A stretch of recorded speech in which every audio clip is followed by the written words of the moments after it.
அற்புதமான இந்த கந்த சஷ்டி விழாவிலே மக்கள் அனைவரையும் சந்திப்பதில் ஒரு மற்றற்ற மகிழ்ச்சி அடைகின்றேன். சூர சம்ஹார நிகழ்வில் சூரனை ஏன் சம்ஹாரம் செய்கிற முருகப்பெருமான் அப்படிங்கிற பகுதியில் நம்ம இப்போ இன்று பேசிக்கொண்டு இருக்கின்றோம்.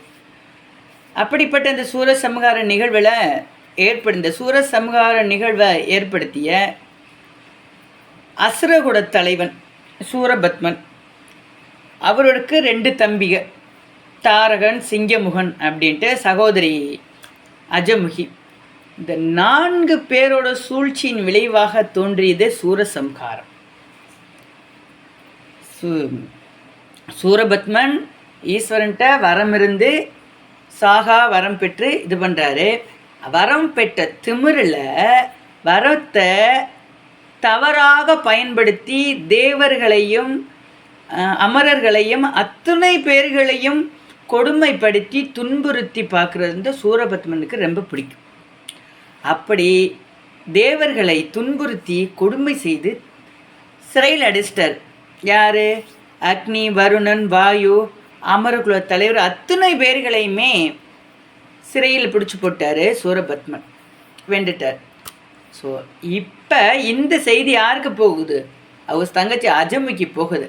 அவள் அஜமுகிய சரி அண்ணன் இவ்வளோ பேரோடு சேர்ந்து போரிட்டு வெண்டுட்டாருங்கிற திமிரில் எதுக்கு அந்த திமிருங்கிற வார்த்தை இந்த இடத்துல பயன்படுத்தும் அப்படின்னா, ஒருத்தருக்கு ஒருத்தர் சண்டை போடும்போது எதற்காக சண்டை போடுகிறா, யார் நியாயமாக சண்டை போடுகிறாங்கிற ஆராயாமல் அந்த சண்டையில் அண்ணன் ஜெயிச்சிட்டாரு அப்படின்னா அண்ணனுக்கு நம்ம ஏதாச்சும் கிஃப்ட் கொடுக்கணும் அப்படிங்கிறதுக்காக அந்த அமரோட தலைவர் இருக்கார்ல, அவருடைய மனைவியை சூரபத்மனுக்கு பரிசாக கொடுக்குறாங்க. யார்? அவங்களோட சகோதரி அஜமுகி.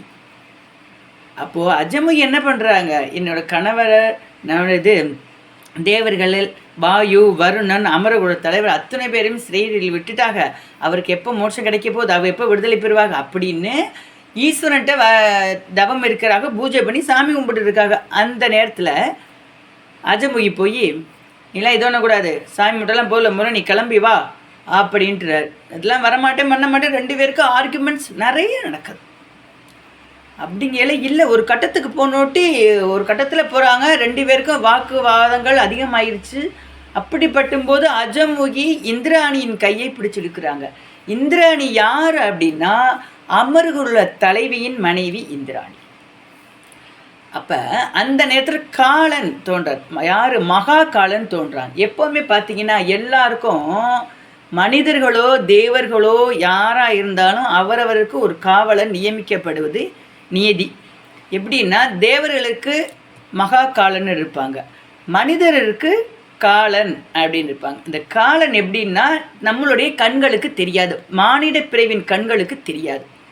இப்போ நான் பேசிக்கிட்டு இருக்கேன் அப்படின்னா என்னைக்கு பக்கத்தில் எய்த்தாப்புலேயே அந்த என்னுடைய காலன் இருப்பார். காலன்னா என்னையே காத்து கொண்டிருப்பவர், எனக்கு காவல் காப்பவர். அப்படி ஒவ்வொருத்தருக்கும் ஒவ்வொரு காவலன் நியமிக்கப்படுகிறார். மானிட பிறவிக்கும் அதே தான். தேவர்களுக்கு மகா காலன் இருப்பாங்க, மானிடருக்கு காலன் இருப்பாங்க. இதை புரிஞ்சுக்கணும். அதனால தெரிஞ்சும் தெரியாமலும் யாரும் தவறு செய்யக்கூடாது என்பது நம்ம பெரியவங்க சொல்லுவாங்க. நம்மளை யாரும் பார்க்கலையே, இதில் ஒரு ஓட்டையை போட்டு விட்ருவோம், இதை கிழிச்சு விட்ருவோம், இதை தூக்கிட்டு போயிடுவோம், இதை ஆட்டையை போட்டுருவோம் அப்படி நம்ம நினைப்போம். எல்லாருக்கும் ஒரு மேலே இருக்கேன் பார்த்துக்குவேன்னு பெரியவங்க சொல்லுவாங்க தெரியுமா?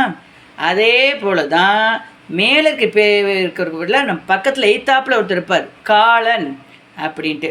இப்போ எடுத்துக்காட்டுக்கு நம்மளே யாராச்சும் ஏமாற்றிட்டாங்க, நம்ம செஞ்சதே நல்லதாக செஞ்சோம், நம்ம மனசாட்சிக்கு தெரியுது. ஆனால் இன்னாருக்கு செய்யும் போதும் அவங்க நம்மளை தப்பாக நினச்சிட்டாங்களே, தப்பாக பேசிட்டாலே, நான் செஞ்ச நியாயந்தானே, ஆனால் என் மேலே அநியாயத்தை சுமத்திட்டாளே அப்படிங்கிற அந்த காலனை அனைத்தையும் பார்த்து கொண்டு இருப்பார். அதைத்தான் நீங்கள் அந்த நீரை கொண்டு போய் ஒரு இடத்துல நீங்கள் போராடும் பொழுது உங்களுக்கு தேவையான நியாயம் கிடைப்பதற்கு உங்களுடைய இந்த காலன் அந்த நேரத்தில் உதவி செய்வார். எதுக்கு இந்த காலன் என்பவர் யாருங்கிறத இந்த நேரத்தில் நான் உங்கள்கிட்ட சொல்கிறேன், தெரிஞ்சுக்கணும்.